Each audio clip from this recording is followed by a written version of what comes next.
Hi guys, आपका स्वागत है आपके अपने show MKJ talks for investment इन हिंदी में। कैसे हैं आप भाई? इस कार्यक्रम की शुरुआत करेंगे अपने उसी सेगमेंट से, शेयर बाजार की कहानी MKJ की जुबानी। तो आज हम चर्चा करेंगे मार्जिन की। एक बार फिर से मार्जिन पे आज हमारा ध्यान केंद्रित रहेगा कुछ खास बातों पर जो मैंने अभी तक नहीं कवर की थी, और मैं बहुत सारे अपने प्लैटिनम के जो स्टूडेंट्स हैं और जो रूबी के स्टूडेंट्स हैं उनके लगातार क्वेश्चन देख रहा था। मैंने कहा चलो उनके क्वेश्चन भी सॉल्व हो जाएंगे और हमारी जो सब्सक्राइबर्स हैं उनका भी फ़ायदा हो जाएगा। सबसे पहले आप बात समझिए कि दो तरह की प्लेजिंग होती है। एक होती है स्टॉक्स की प्लेजिंग, एक होती है लिक्विड फंड्स की प्लेजिंग। अगर आप स्टॉक्स की प्लेजिंग करते हैं तो आपको जो बेनिफिट मिलता है वो 50-50 का मिलता है। इस बात को ध्यान से सुनिए। सबसे पहली बात, stock to stock haircut differ करता है। अब मान लीजिए मैंने एक पर्टिकुलर स्टॉक के 10 लाख रुपए के शेयर मैंने गिरवी रखे, प्लेज किए, और उसका हेयर कट 10% है, तो इसका मतलब क्या होगा, मुझे 90% प्लेजिंग के लिए ऑफर हो जाएंगे। अगर मैं 10 लाख के शेयर प्लेज करूंगा, 10% कटकर 9 लाख मैं मार्जिन के लिए यूज़ कर सकता हूं। अब यहां बात को समझना है, अगर ये स्टॉक है ना तो 9 लाख जो मैं यूज़ करूंगा उसके साथ मुझे 9 लाख कैश और डालना पड़ेगा।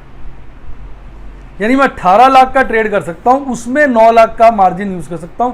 यानी जो स्टॉक का मार्जिन होता है वो 50-50 यूज़ होता है कैश के साथ।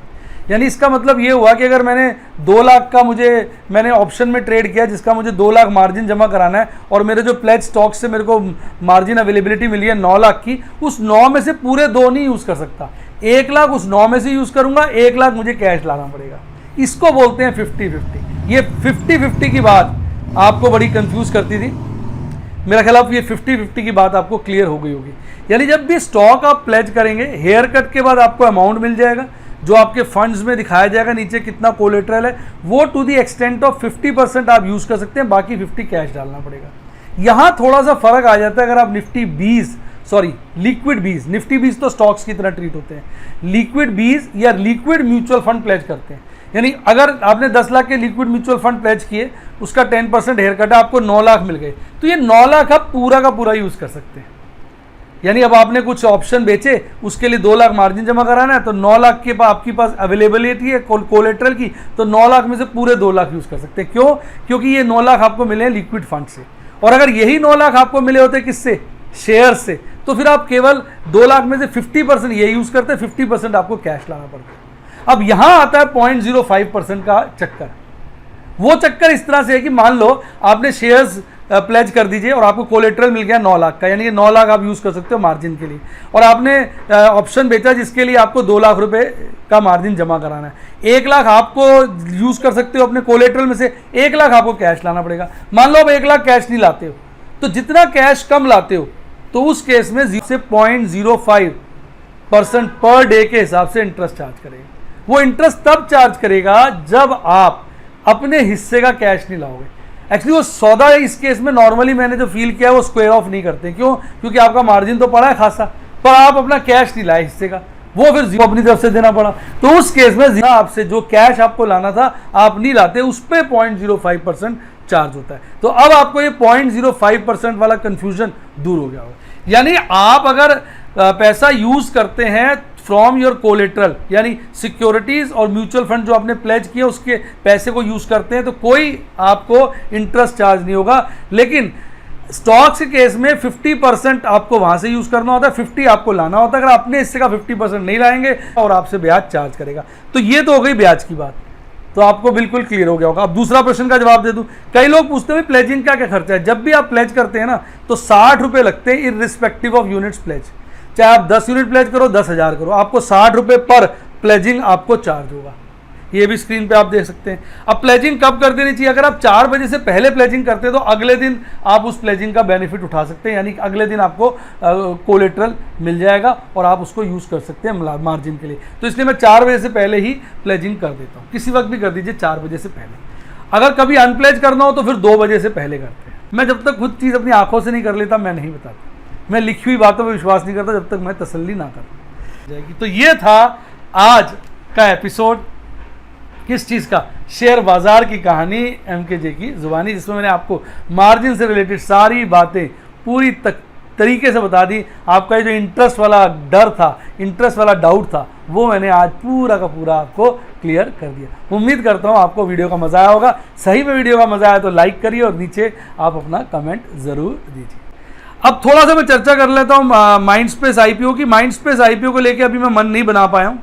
अननेसेसरी किसी भी चीज़ का इवैल्यूएशन मैं कर दूं और बोल दूं कि अच्छा है, ये है, वो है, तो मेरा मन नहीं करता, क्योंकि मैं वीडियोस जो बनाता हूं वो मैं सबसे आपके व्यूज़ के चक्कर में नहीं बनाता, मैं इन्फॉर्मेशन एजुकेशन देने के हिसाब से बनाता हूं। तो अभी माइंडस्पेस के आईपीओ का मैं निर्णय नहीं ले पाया, बाकी स्क्रीनशॉट आ गया है। अभी तक रिटेल ने कितना सब्सक्राइब किया, कोई डिटेल अवेलेबल नहीं है, आप देख सकते हैं। क्वालिफाइड इंस्टीट्यूशनल ने 0.37 टाइम्स सब्सक्राइब किया और नॉन इंस्टीट्यूशनल ने 0.4 टाइम्स, और ओवरऑल इशू जो है 0.39 टाइम्स सब्सक्राइब हुआ है। अभी इशू अंडर सब्सक्राइब है, अभी मैं वेट कर रहा हूँ, अभी मुझे क्लैरिटी नहीं है और इसलिए मैं अभी इसके बारे में कुछ ज़्यादा चर्चा नहीं कर पाऊँगा। हो सकता है कल मैं आपके लिए इसके बारे में चर्चा ले आऊँ, क्योंकि परसों तो आईपीओ क्लोज ही हो जाएगा, तो कल ही मुझे इसके बारे में आपको बताना पड़ेगा। कल का ही मेरे पास टाइम है, परसों का नहीं है, तो कल तक देखते हैं क्या पोजीशन सामने निकल के आती है। इस धंधे में भी रिस्क लग रहा है, इनका किराए का काम है, ये प्रॉपर्टीज़ लीज पर देते हैं, उसकी रेंटल इनकम जो होती है बांटते हैं। इसमें एप्लीकेशन अमाउंट भी बड़ा है और इस वक्त आपको पता है कोरोना के चलते सब लोग वर्क फ्रॉम होम कर रहे हैं, तो ऑफिस स्पेस को लेके बाज़ार में हज़ार प्रकार की इन्फॉर्मेशन उभर रही है। कोई लोग कह रहे हैं धंधा पिट जाएगा, कोई लोग कह रहे हैं धंधा ठीक है। इसलिए कई लोगों का मानना है कि ये इसमें ऑफर ऑफ सेल बहुत बड़ा है, जो इसके प्रमोटर वो अपना पैसा निकाल रहे हैं, क्योंकि उनको खुद भी डर लग रहा है। तो भाई ऐसी किसी भी चीज़ में जो क्लैरिटी ना हो, मैं जब तक क्लैरिटी नहीं होती है और मुझे अपने तरफ से चीज़ें समझ में नहीं आती है, मैं कुछ कहना पसंद नहीं करता हूँ। तो इसके बारे में चर्चा मैं हो सकता है कल की वीडियो में करूँ। मेरी अगर बात जची हो तो वीडियो को लाइक करें और नीचे अपना बहुमूल्य कमेंट दें। आइए अब बात कर लेते हैं येस बैंक की। येस बैंक ने भाई साहब धमाल मचाया हुआ। आज सारा येस बैंक जो है आपका लोअर सर्किट में फ्रीज था, लोग बड़ों में बड़ा हाहाकार था और लोग कह रहे थे भाई क्या करें क्या करें क्या करें, इसको बेचें। अगर भाई जब लोअर सर्किट में फ्रीज होगा तो बेचना कहाँ आसान है। ऑर्डर देखिए कितने करोड़ों, इतने बड़े ऑर्डर लगे हुए थे, बड़ा दिक्कत का विषय लग रहा था लोगों को। मैं तो शांति से बैठा हूँ, मेरे को दिक्कत नहीं होती है, मैं शांति से बैठा हूँ। बाकी मैं आपको निर्णय लेने के लिए 2-3 बातों का तरीका बता देता हूँ, आप खुद निर्णय लें। आप येस बैंक आपको बेचना चाहिए, रखना चाहिए, इसके लिए आप अपने आप से कुछ प्रश्नों के उत्तर ढूंढें, अपने दिल से पूछें या उनको गूगल पे सर्च करके या अपने दोस्तों से, जानकारों से डिस्कस करके, अपने फाइनेंशियल एडवाइजर से डिस्कस करके निर्णय लें। पहला प्रश्न ये देखिए, क्या येस बैंक रिवैम्प हो चुका है, यानी उसका क्या गंगा स्नान हो गया है? अगर गंगा स्नान हो गया है तो अच्छी बात है, नहीं हुआ है तो दिक्कत है। क्या इसमें इंस्टीट्यूशनल इन्वेस्टर्स पैसा लगा रहे हैं? रिटेल इन्वेस्टर को तो समझ नहीं होती है, वो तो भेड़ चाल में चलता है। बड़े इंस्टीट्यूशनल इन्वेस्टर्स में पैसा लगा रहे हैं या निकाल रहे हैं, इसके बारे में जानकारी हासिल करिए। अगर वो लगा रहे हैं चिंता की बात नहीं, अगर वो निकाल रहे हैं चिंता की बात है। अब आप देखिए, क्या इस बैंक ने सफिशिएंट लिक्विडिटी क्रिएट कर ली है जिससे अपने रोज़मर्रा के काम आसानी से कर पाएगा? अगर हाँ, उसने लिक्विडिटी क्रिएट कर ली है, रोज़मर्रा के काम आसानी से कर पाएगा तो बैंक चल जाएगा, इसमें चिंता की बात नहीं है। अगर नहीं तो चिंता की बात है। क्या इस करंट रेट में जो माल बेचा जा रहा है वो कौन बेच रहा है? अगर रिटेल इन्वेस्टर बेच रहा है तो कोई चिंता की बात नहीं है, इस रिटेल इन्वेस्टर को समझ नहीं होती, वो पैनिक में काम करता है। लेकिन अगर इंस्टीट्यूशनल इन्वेस्टर बेच रहा है और रिटेल खरीद रहा है तो चिंता की बात है। रिटेल बेच रहा है, इंस्टीट्यूशनल इन्वेस्टर खरीद रहा है तो चिंता की बात नहीं, अच्छी बात है, शेयर सूनर और लेटर चढ़ जाएगा। तो ये बात को आपको देखना पड़ेगा। फिर आप ये देखिए, इन सभी बातों के प्रश्न देखिए, अगर इन सभी उत्तर आपको मिलते हैं जो मैंने बताए, अच्छी बातें, अगर वो आपको लगता है रीज़न है तो इस शेयर में व्यक्ति बना रह सकता है। अगर उसको लगता है नहीं ये रीज़न उल्टे पड़ रहे हैं, यानी उसको लगता है कि बैंक का गंगा स्नान नहीं हुआ है, इंस्टीट्यूशनल इन्वेस्टर्स को उसके ऊपर फेथ नहीं है, बैंक के पास पर्याप्त लिक्विडिटी नहीं है, बैंक के पास जो इस वक्त माल बेचने वाले लोग हैं इंस्टीट्यूशनल इन्वेस्टर्स हैं, तो इसमें पैसा नहीं लगाना चाहिए। अगर आपको लगता है बैंक का गंगा स्नान हो गया है, बैंक में इंस्टीट्यूशनल इन्वेस्टर्स को पूरा फेथ है, वो इसमें पैसा सोच समझ के लगा रहे हैं, बैंक के पास पर्याप्त लिक्विडिटी है जिससे वो अपना काम धंधा अच्छे से कर पाएगा, और इस करंट भाव पे पैनिक में रिटेल इन्वेस्टर बेच रहा है और इंस्टीट्यूशनल इन्वेस्टर नहीं बेच रहा, अगर आपका ये विचार है तो आप शेयर में बने रह सकते हैं। अच्छा शेयर आपको फ़ायदा देगा। तो देखिए, आदमी एक अच्छा टीचर आपको तरीके बता सकता है, पर फाइनल निर्णय तो आप ही को लेना है। मैं आपको बता सकता हूँ भाई ये वाले जूस का ये मजा है, ये वाले जूस का ये मजा है, अल्टीमेट डिसीजन तो आपने लेना है कि जूस पीना कौन सा है।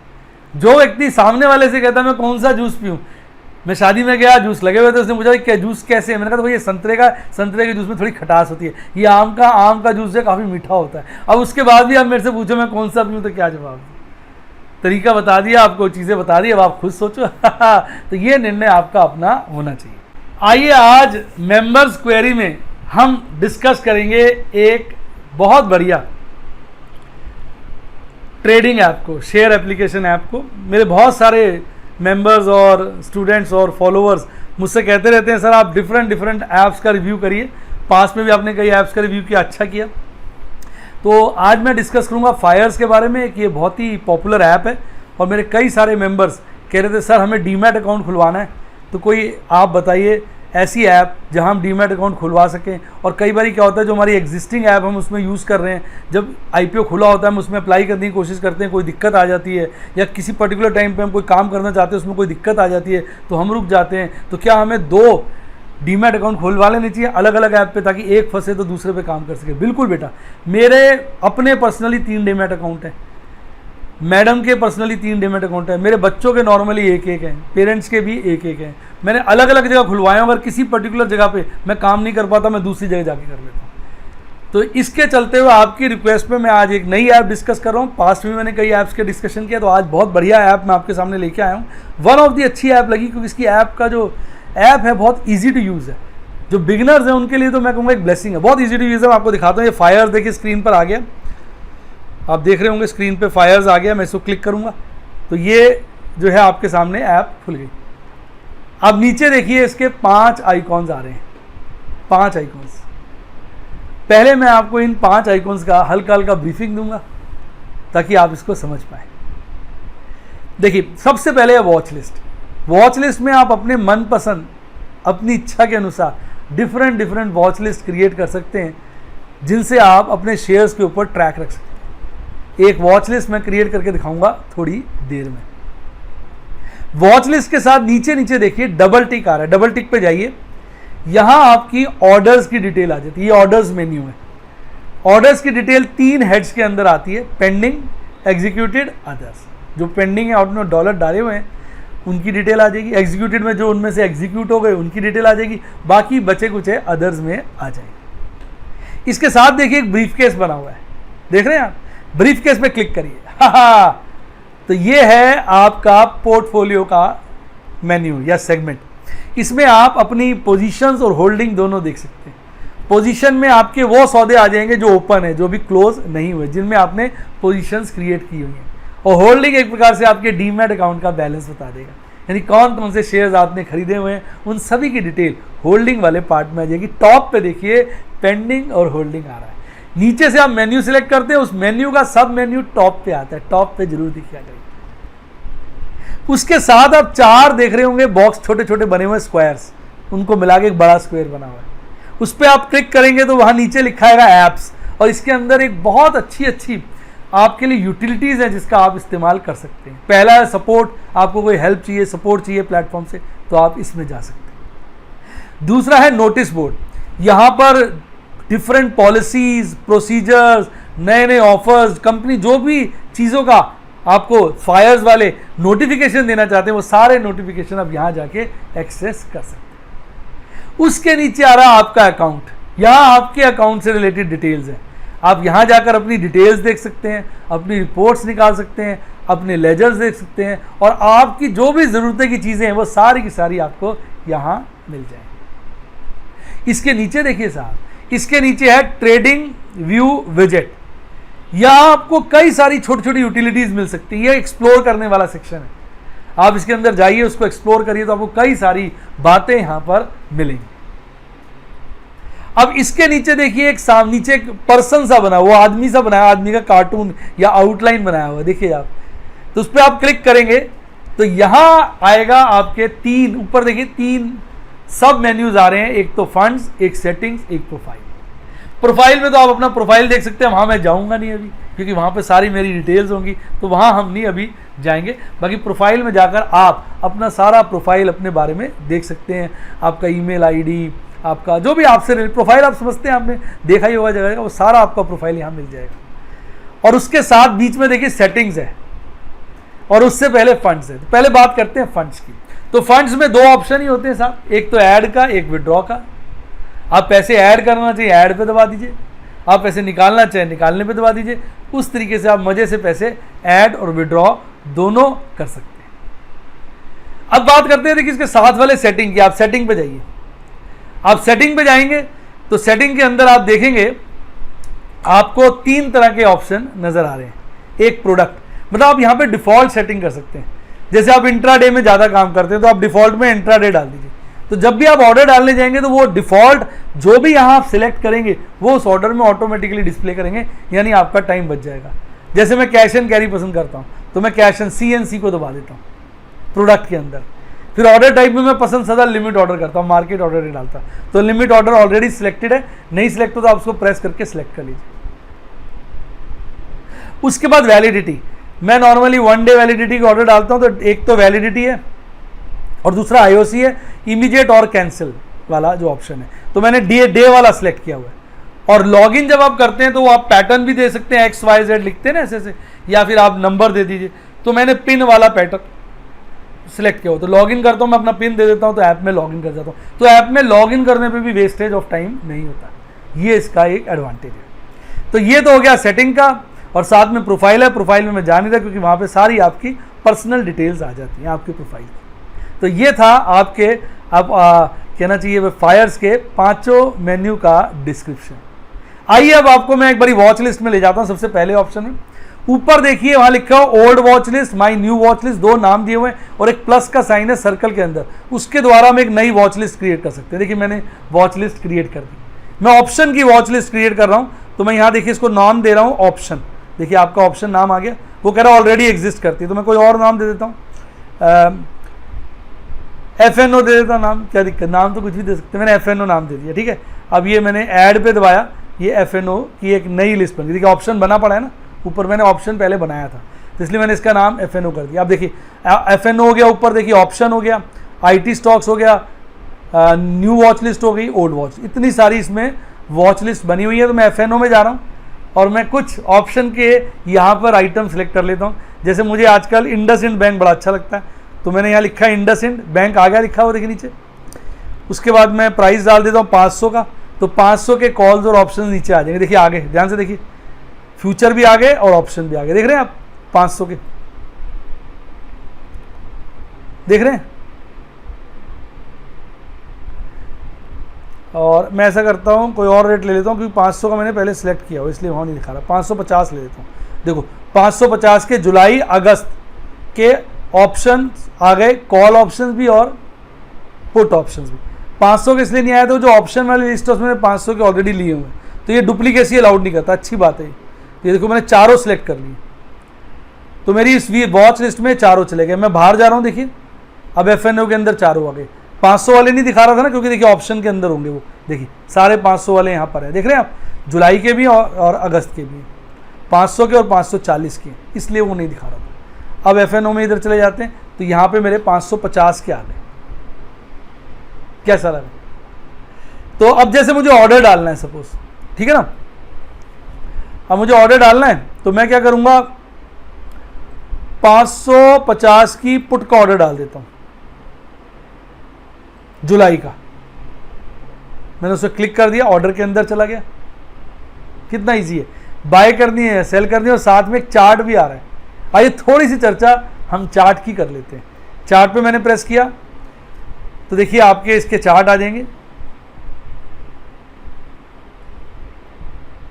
ये देखिए थोड़ा लोड ले रहा है। ये देखिए 2 तरह के चार्ट आ जाते हैं। पहला कैंडल स्टिक का है, देखिए इसको मैं बड़ा कर देता हूँ कैंडल स्टिक का, नीचे वो बॉक्स स्क्वायर बना उसे क्लिक कर दीजिए, बड़ा हो जाएगा। देखिए पूरा कैंडल स्टिक आ रहा है। ऊपर आप देखिए कंपेयर, इंडिकेटर्स, साइड पे देखिए बहुत सारे टूल्स हैं, मतलब इतने सारे टूल्स हैं, मुझे किसी और ऐप में इतने सारे टूल्स नजर नहीं आए। तो इन टूल्स की मदद से आप डिफरेंट इंडिकेटर्स भी देख सकते हैं यहाँ पर। और ये आप कुछ लिखना चाहें, कोई स्क्रीनशॉट तैयार करना चाहें, किसी के साथ शेयर करने के लिए, तो सारे काम आप इसमें कर सकते हैं। इसमें काफ़ी सारी फैसिलिटीज, ऊपर कंपैरिजन के लिए भी दिया हुआ है। इसको एक्सप्लोर करने के लिए तो कई घंटे चाहिए, तो वो हम इतनी डिटेल में चर्चा नहीं करेंगे। तो इसको मैं छोटा कर देता हूँ। देखिए दूसरा आ गया, उसको बड़ा करता हूँ, नीचे स्क्वायर सा बना उससे, तो देखिए बड़ा हो गया। तो इसमें देखिएगा आप पिवोट पॉइंट्स की डिटेल दी हुई है। तो इस तरह से आप जो है या इस सेक्शन को बड़े अच्छे से एक्सप्लोर कर सकते हैं। इसमें टेक्निकल एनालिसिस करने के लगभग सभी प्रकार के टूल्स अवेलेबल है, just on a press of a button. अब नीचे बाय और सेल का ऑप्शन आ रहा है, साहब मैं सेल डाल रहा हूं। देखिए जो मैंने डिफॉल्ट सेट किए थे प्रोफाइल से पहले सेटिंग्स में, याद करिए लास्ट मेन्यू में जिसमें फंड्स था, सेटिंग्स था, प्रोफाइल था, वहाँ मैंने CNC और लिमिट किया था। देखो CNC और लिमिट आ गया, याद है आपको? ये दोनों चीज़ें सेट की, ऑटो मोड में आ गई। अब मैं एडवांस में चला जाता हूँ, तो एडवांस में वैलिडिटी आ जाती है और AMO ऑर्डर आ जाता है। AMO होता है आफ्टर मार्केट ऑर्डर, क्योंकि जब मैं ये वीडियो बना रहा हूँ बाजार बंद है, तो मुझे AMO सेलेक्ट करना पड़ेगा, तभी मेरा ऑर्डर अब चला जाएगा और कल जब मार्केट खुलेगी तो लग जाएगा। तो इसका 49.50 का रेट है। मैं मजे लेने के लिए इसका 70 का रेट डाल देता हूँ साहब, 70 के रेट से ऑर्डर प्लेस कर देता हूँ सेल का। तो अब सेल कर दूंगा तो ये ऑर्डर प्लेस हो जाना चाहिए, कोई दिक्कत नहीं आनी चाहिए। देखें, ये देखिए ऑर्डर प्लेस हो गया। कैसा लगा? है ना इजी। अब इसे क्लोज कर देते हैं। अब मैं इसमें बाहर आ जाता हूं, तो बाहर आता जाऊंगा तो देखिए यहाँ नीचे ऑर्डर वाला है ना, डबल टिक, उसमें जा रहा हूं। देखो डबल टिक, देखो आ गया ना पेंडिंग के अंदर मेरा ऑर्डर। उसके बाद नीचे 2 ऑप्शन आ रहे हैं, मॉडिफाई, कैंसिल। तो कितना इजी है आप देखिए इस ऐप में काम करना। जब ऑर्डर ये एग्जीक्यूट हो जाएगा तो एग्जीक्यूटेड के अंडर आ जाएगा। तो भाई ये तो हमने बात कर ली आपके किसकी, सारे ऐप की। अब थोड़ी सी हम चर्चा कर लेते हैं इनके चार्जेस की, क्योंकि मैंने देखा अगर मैं उसकी चर्चा नहीं करूंगा फिर आप मुझे नीचे कमेंट में लिखेंगे सर आपने चार्जेस तो बताए नहीं। तो इसलिए मुझे आपकी वीडियो बनाते बनाते पता चल गया है कि आपको किस किस चीज़ की रिक्वायरमेंट होती है। तो अब मैं आपसे इसके चार्जेस की बात कर लेता हूँ। आपके स्क्रीन पे आता रहेगा, देखिएगा भाई। अकाउंट ओपनिंग का जो चार्ज है इसका, आप अगर एक अकाउंट ओपन करते हैं तो उसका चार्ज जो है 400 रुपये है, one time charge 400 rupees. One time charge है 400 रुपये। एक बार आपको 400 रुपये देने और आपका अकाउंट यहाँ पर खुल जाएगा, ठीक है। उसके बाद जो एनुअल AMC चार्जेस होते हैं वो 300 रुपीज़ हैं चार्जेस। GST तो आपको पता है हर चीज़ में लगता ही है। 300 रुपीज़ के चार्जेस हैं, और ये चार्जेस आपसे एक साथ नहीं लिए जाते, क्वार्टरली लिए जाते हैं। तो क्वार्टरली आपको 75 रुपीज़ देने होते हैं, प्लस GST तो ऑब्वियस है हर चीज़ में लगता ही है, तो वो आपको क्वार्टरली पे करना है। ये भी काफ़ी रीजनेबल है। इसके अलावा जब इसमें आप कैश में कुछ चीज़ खरीदते हैं कोई चार्ज नहीं, कैश में कुछ चीज़ बेचते हैं कोई चार्ज नहीं। हाँ, एक डीमैट चार्जेस लगते हैं 10 रुपये के, प्लस 5.5 रुपये CDSL के चार्जेस लगते हैं। वो तभी लगते हैं जब आप शेयर बेचते हैं, भले 1 शेयर बेचें भले 10 शेयर बेचें, ये चार्जेस आपको देने पड़ते हैं। अदरवाइज ब्रोकरेज कैश सेगमेंट के ऊपर टोटली 0 है। अब आप कहेंगे सर इसके अलावा ब्रोकरेज काफ़ी रीजनेबल है, बड़ी कॉम्पिटिटिव है, आपके सामने आ गया। आप इक्विटी का इंट्राडे करें, आप फ्यूचर्स में काम करें, आप ऑप्शंस में काम करें, आप कॉल करके ट्रेड करें, एडमिन स्क्वायर ऑफ चार्जेस को चाहे ले लें, चाहे फिजिकल कॉन्ट्रैक्ट नोट चार्जेस ले लें, सभी के सभी जो चार्जेस हैं वो 20 रुपये हैं। पर इनमें 20 रुपये के अलावा 0.03% भी देखा जाता है, विच एवर इज लो। यानी अगर आप इंट्राडे कर रहे हैं और फ्यूचर में काम कर रहे हैं तो चार्जेस हो जाते हैं 20 रुपये पर ऑर्डर, या 0.03% विच एवर इज लोअर, जो उसमें कम होगा, यानी मैक्सिमम 20 है। और बाकी सब केसेस में आप देख ही सकते हैं 20 रुपये फ्लैट चार्जेस है। तो एक प्रकार से मोटा मोटा आपका सारा काम 20 रुपये पर ऑर्डर के बेसिस पे होता है, और कैश एंड कैरी इसमें टोटली फ्री है। तो ये मुझे लगता है मैंने आपकी सारी की सारी क्वेरीज जो आप मेरे से पूछते इस ऐप से रिलेटेड मैंने खुद ही सारी क्लियर कर दी है। आपको अगर IPO में अप्लाई करना हो सिर्फ, और आपके फैमिली मेंबर्स के नाम से डिफरेंट अकाउंट खोलने हो, तो आप इस ऐप पे भी अकाउंट खोल सकते हैं। इसका लिंक मैंने डिस्क्रिप्शन बॉक्स में और पिन कर दिया है सबसे टॉप पे, आप देख सकते हैं। कोई दिक्कत आए तो आप फ़ोन कर सकते हैं, मेरे टीम का फ़ोन नंबर है, उनकी मदद भी ले सकते हैं। तो उम्मीद करता हूँ मैंने इस ऐप का दिल खोल के काफ़ी डिटेल में आपको सेटिस्फेक्शन दिया। अगर मज़ा आया हो तो वीडियो को लाइक करके नीचे कमेंट में ज़रूर लिखें। आइए अब बात करते हैं बाजार आज और बाजार कल। तो भैया आज निफ्टी जो है लालियाली में बंद हुआ है। बाजार आज खुलता है गैप अप ओपनिंग के साथ। पिछले दिन बाजार बंद हुआ था 11,200 से नीचे 11,194 पर। आज बाजार 11,200 से ऊपर खुलता है, 11,225 पर खुलता है, और उसके बाद लगातार जो है एक पीक बनाता है इमीडिएटली 11,225 की, जो आज खुलता है उसी पे वो हाईएस्ट था। उसके बाद लगातार बाजार गिरता और इमीडिएटली गिरते गिरते एक बॉटम बनाता है 11,087 का, पिछली क्लोजिंग से नीचे का, और उसके बाद थोड़ा चढ़ता है, फिर रेंज में ही घूमता रहता है और अल्टीमेटली अंत में जाकर 11,131 पे बंद होता है। अगर कल से कंपेयर करें तो बाजार जो है 62 पॉइंट यानी आधे % से ज़्यादा गिरकर बंद होता है। अगर हम 3% से ज़्यादा तेजी वाले शेयर देखें तो वो मात्र 2 ही शेयर थे आज, एशियन पेंट और HCL टेक्नोलॉजीज। आज इन्फोसिस और TCS ने भी कमाल दिखाया, यानी टॉप 4 शेयरों में 3 तो IT के शेयर हैं। आज IT सेक्टर तेज था। अब बात करें 3% से ज़्यादा गिरावट वाले शेयरों की, तो 4 शेयर ऐसे थे, यानी 3% से तेज वाले 2 थे, गिरावट वाले 4 थे। ICICI बैंक में सबसे ज़्यादा गिरावट देखने को मिली, उसके बाद जी एंटरटेनमेंट में। जो जिन लोगों ने 150 की पुट बेची हुई है वो तैयार हो जाएं डिलीवरी के लिए। इस वक्त ऐसा लग रहा है जी एंटरटेनमेंट में 150 की डिलीवरी उठानी पड़ेगी अगर आपने पुट बेची है, और अगर 140 से नीचे चला गया तो 140 की भी उठानी पड़ सकती है। जी एंटरटेनमेंट के रिजल्ट्स की चर्चा मैंने कल की थी, थोड़ा शेयर कमज़ोर नज़र आ रहा है। बाकी बाजार है, हो सकता है जाते जाते 150 से ऊपर निकल जाए। बाकी और जो गिरावट देखने को मिली HDFC बैंक, एक्सिस बैंक में देखने को मिली। तो यानी अगर गिरावट वाले हम देखते हैं 3% से ज़्यादा गिरावट वाले शेयर, टॉप 4 गिरावट वाले शेयर, तो उसमें 3 बैंक के थे। तो टॉप 4 चढ़ने वाले शेयरों में 3 IT के थे और टॉप 4 गिरने वाले शेयरों में 3 बैंक के थे। तो बैंक की आज हालत खराब थी। आइए बात करते हैं अपने कैंडल स्टिक चार्ट की। देखिए बाजार लगातार कंसोलिडेशन के मूड में है। आज 5वां दिन है, आप देखिए कैंडल्स पैरेलल बन रही हैं। आज की कैंडल लाल थी, marubozu opening, marubozu bearish candle है। हाँ, नीचे की विक थोड़ी लंबी है, ऊपर तो बिल्कुल साफ थी, कोई विक नहीं थी और कैंडल बनी लाल। तो मारूबोजू कैंडल अपने आप में एक वीक कैंडल होती है और तेजी के दौरान बन रही है। ऑल्दो पिछले 5 दिनों से बाजार कंसोलिडेट हो रहा है। EMA में देखा जाए बाजार 50 डेज और 200 डेज के EMA से ऊपर है, जो स्ट्रेंथ दिखा रहा है। अपर बैंड के नज़दीक है, ऑल्दो अपर बैंड से थोड़ा दूर होता जा रहा है। अपर बैंड ऊपर और सरक गया है और अपर बैंड के नज़दीक होने की वजह से बाजार तेज है। तो कैंडल जरूर बेयरिश है, अदरवाइज बाजार जो अपने आप में तेज है बोलिंजर बैंड पर भी और EMA पर भी। आइए MACD चार्ट की बात करते हैं। MACD चार्ट में बेयरिशनेस लगातार कम हो रही है। कल भी लाल हिस्टोग्राम बना था और आज भी लाल हिस्टोग्राम बना है। आज का हिस्टोग्राम कल के हिस्टोग्राम से कम है, गैप लगातार कम होता जा रहा है और अगर ये गैप कम होता जाएगा तो फिर एक बेयरिश क्रॉसओवर देखने को मिल सकता है। तो MACD चार्ट पे बाजार स्ट्रॉन्ग तो है पर स्ट्रेंथ में यानी बुलिशनेस में कमी देखने को मिल रही है।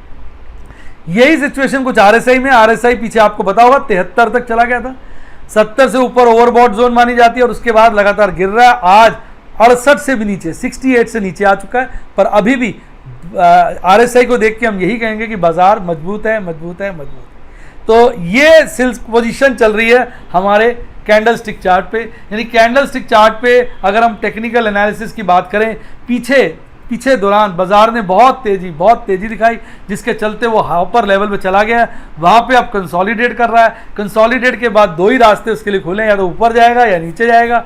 वैसे तो ओवरबॉट जोन में भी जा चुका है। सिस्टम तो यही बनता है कि अब थोड़े समय से उसको नीचे की तरफ यात्रा करनी चाहिए और फिर ऊपर की तरफ भागना चाहिए। अब बाकी देखते हैं बाजार कैसा किस तरह से चलता है, क्या करता है, ये आने वाला वक्त ही बताएगा। और बाजार ओवरऑल तो तेज ही नज़र आ रहा है। आइए अब बात करते हैं आपकी ऑप्शन चेन एनालिसिस की।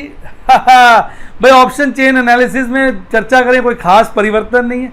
कॉल का ओपन इंटरेस्ट लगातार 11,500 पे मजबूती दिखा रहा है और आपकी बार और ज़्यादा बढ़ गया।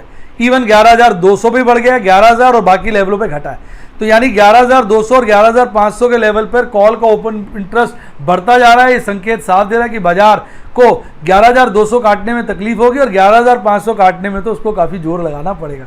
तो इस हफ्ते की क्लोजिंग जो कि थर्सडे के ड्यू है, ऐसा लग रहा है कि 11,200 के लपेटे में होनी चाहिए। पुट की बात करें तो पुट में भी अगर आप देखेंगे 11,000 के लेवल पर ओपन इंटरेस्ट जो है बहुत बड़े अमाउंट का ऑल्दो आज घटा है। आज जो है ओपन इंटरेस्ट सभी लेवल्स पे देखेंगे घटा है, पर 11,000 पे ओपन इंटरेस्ट सबसे ज़्यादा है। तो कहीं ना कहीं 11,000 एक बहुत स्ट्रॉन्ग का लेवल शो कर रहा है। यानी इस हफ्ते की क्लोजिंग, इस महीने की क्लोजिंग 11,000 और 11,200 के बीच में नजर आ रही है। हाईएस्ट सेकंड वाला देखें, second highest open interest put का तो वो 10,000 पे। पुट का ओपन इंटरेस्ट अब हर लेवल पे देखेंगे गिरावट दिखाने को दिख रहा है। और जो कॉल का ओपन इंटरेस्ट है वो 11,200 पे तो बहुत ज़्यादा बड़ा है और 11,500 पे भी बहुत ज़्यादा बड़ा है। तो कॉल का ओपन इंटरेस्ट तो अपर लेवल्स पे बहुत बड़ा है, पर पुट का हर लेवल पे घटा है, पर अपने आप में 11,000 पे बहुत ज़्यादा है। आइए अब थ्योरी ऑफ मैक्सिमम पेन के अनुसार टोटल ओपन इंटरेस्ट देखते हैं सबसे ज़्यादा कहाँ है। वो 11,000 पे, ऑल्दो वहाँ पे गिरावट देखने को मिली है और 11,200 पर खासी बढ़त देखने को मिली है, 11,500 पे भी बढ़त देखने को मिली है। हाईएस्ट 11,000 पर है, सेकंड हाईएस्ट 11,200 पर है। तो इंडिकेशन साफ है। थ्योरी ऑफ मैक्सिमम पेन कहती है जहां पर मैक्सिमम ओपन इंटरेस्ट होता है बाजार उसके नजदीक क्लोज होता है। सेकंड हाईएस्ट जो है ऊपर के लेवल पे, तो हम यही कहेंगे बाजार 11,000 विद अपवर्ड बायर्स कहीं भी इस हफ्ते महीने की क्लोजिंग दिखाएगा। तो देखते हैं बाकी कितना हमारा ऑप्शन चार्ट द्वारा किया गया एनालिसिस कामयाब साबित होता है, वो तो इस थर्सडे तक हमें पता चल जाएगा। आइए अब बात करते हैं आपके प्यारे राज दुलारे एफआईज और डीआईज की। भाई आज एफआईज ने बदल लिया रास्ता। पिछले हफ्ते सारे हफ्ते एफआईज ने बाइंग बाइंग बाइंग की थी, नेट बाइंग की बात करो, और आज नेट सेलिंग पे उतरा है। पिछले दिन एफआईज ने बाइंग की थी 400 करोड़ से ऊपर की नेट बाइंग, और आज 400 करोड़ से ऊपर की नेट सेलिंग कर दी। टू बी प्रिसाइज पहले 409 करोड़ की नेट बाइंग की थी पिछले दिन, और आज के दिन 453 करोड़ की नेट बिकवाली की है, और तो यानी वो खरीदार से बिकवाल बन गए। अब बात करें डीआईज की, डीआईज तो लगातार आप देख रहे हैं माल बेचे जा रहा है, बेचे जा रहा है, बेचे जा रहा है, भारी प्रॉफिट बुकिंग कर रहा है। पिछले दिन इसने 1000 करोड़ से ऊपर का माल बेचा था नेट में, और आज 1000 करोड़ से हल्का कम नेट में बेचा, यानी देखा जाए मोटा मोटा 1000 करोड़ के आसपास की नेट बिकवाली कल भी की थी और आज भी की है। जब मैं कल कहता हूं मतलब कल लास्ट वर्किंग डे। अब बात कर लेते हैं दोनों भाइयों के मिली जुला प्रतिक्रिया की। दोनों भाइयों ने मिलकर पिछले दिन लगभग 600 करोड़ का माल बेचा था, 593 करोड़ का, और आज तो गजब कर दिया 3 गुना के आसपास, यानी 1411 और 1431 करोड़, 1431 करोड़ से ज्यादा का माल उन्होंने आज दोनों भाइयों ने मिलकर बेचा है। तो डाटा भाइयों का तो यही कह रहा है सेल सेल सेल सेल। तो ये था हमारा आज का कार्यक्रम। उम्मीद करता हूँ मज़ा आ गया होगा। मज़ा आ गया तो वीडियो को लाइक करिए और मेरे चैनल को सब्सक्राइब करिए। और अगर आप मेरे मेंबर बनना चाहिए, मैं बता दूं मैंने एमकेजे स्विंग ट्रेडिंग स्टार्ट कर दी है। आपको याद होगा पिछले दिनों मैंने इन्फोसिस का माल खरीदा था और आज मैंने उसका माल बेच दिया। मैंने एमकेजे स्विंग ट्रेडिंग में इसकी चर्चा की थी और आज 2600 का प्रॉफिट बुक किया। अब ऑप्शन पुट के साथ जो मैं प्लेटिनम मेंबर के साथ शेयर करता हूं, डायमंड मेंबर्स के साथ मैंने एमकेजे ट्रेडिंग पे बहुत तेजी से काम करना शुरू कर दिया है। एक सौदे को कवर करके उसमें प्रॉफिट कमा के दिखा दिए। 2-3 सौदे मेरी निगाहों में बसे हुए हैं, मौका लगते ही उनमें भी ट्रेड करूंगा और मेरा टारगेट है 10 से 15 शेयरों के बीच एमकेजे स्विंग ट्रेडिंग लगाऊंगा। अगर आप इसके बारे में अच्छे से डिटेल जानना चाहें तो आप मेरे डायमंड के मेंबर बन सकते हैं। लिंक आपको इसका तरीका जो सब्सक्राइब के साथ ज्वाइन का बटन दबा के मिल जाएगा। इसके अलावा अगर आप मेरे व्हाट्सएप के स्टूडेंट बनना चाहें तो उसके लिए सफायर रूबी का प्लान है। एमकेजे स्विंग ट्रेडिंग सफायर में आती है, एफएनओ वगैरह जो है आपका प्लेटिनम में आता है। प्लेटिनम में स्विंग भी आता है, प्लेटिनम में सभी कुछ आता है। उसके लिए फ़ोन नंबर डिस्क्रिप्शन बॉक्स में है, वहाँ मेरी टीम से आप सहयोग लें, वो आपको हेल्प करेंगे, सब तरह की मदद करेंगे। अगर अच्छा डीमेट अकाउंट अप्लाई करना हो और आपने म्यूचुअल फंड में अप्लाई करना तो सब बहुत सारे प्लेटफॉर्म्स के लिंक भी डिस्क्रिप्शन बॉक्स में आपको मिल जाएंगे। इसके अलावा अच्छी किताबें पढ़नी है तो उनका लिंक भी डिस्क्रिप्शन बॉक्स में। और इन सब के अलावा अगर आपने मेरा टेलीग्राम चैनल ज्वाइन नहीं किया तो उसका लिंक ऊपर आ रहा है, इसको ज्वाइन कर लीजिए। इसको ज्वाइन कर लिए तो लाइव जिंगा लाला या जिंगा लाला और रह गया तो ढीला डाला। बच्चों को ये बड़ा अच्छा लगता है, रिक्वेस्ट करते रहते हैं, तो मैं आपके लिए हाजिर हूँ। इसी के साथ bye, God bless you, happy investing, और आप शेयर मार्केट के बेताज बादशाह बने।